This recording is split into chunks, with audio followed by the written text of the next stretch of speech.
मैं फिर से आ चुकी हूँ और एक छोटी सी स्टोरी के साथ। अब ये कहानी भगवान श्री कृष्ण के बुआ के लड़के के ऊपर है, जिनका नाम शिशुपाल था। शिशुपाल राजा दम्भोजा के बेटे थे। जब शिशुपाल पैदा हुए थे, उनकी 4 हाथ और 3 आंखें थी। जब भगवान श्री कृष्ण शिशुपाल को अपने गोद में लिए, शिशुपाल की एक्स्ट्रा 2 हाथ और 1 आंख गायब हो गई थी।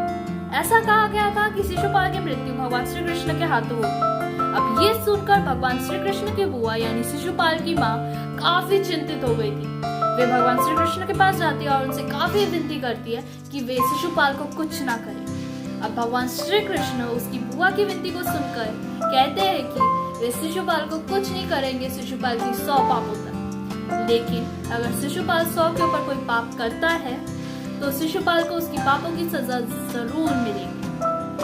अब जैसे जैसे शिशुपाल बढ़ते जाते हैं, वैसे वैसे शिशुपाल के अंदर भगवान श्री कृष्ण के प्रति ईर्ष्या बढ़ते जाती है। एक दिन राजा युधिष्ठिर ने भगवान श्री कृष्ण को सम्मानित करने के लिए एक यज्ञ रखा।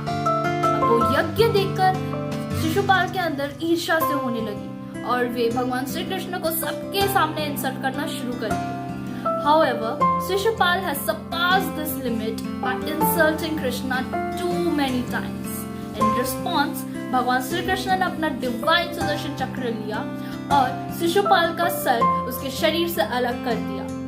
अब जो शिशुपाल की आत्मा थी यानी उसका जो सोल था, वो भगवान श्री कृष्ण ने अपने साथ मर्ज कर दिया। क्योंकि ऐसा कहा जाता है कि शिशुपाल पिछले जन्म में एक बहुत बड़े विष्णु भक्त थे। तो अगर आपको मेरी ये कहानी पसंद आई तो प्लीज मेरे चैनल को लाइक शेयर सब्सक्राइब कीजिए।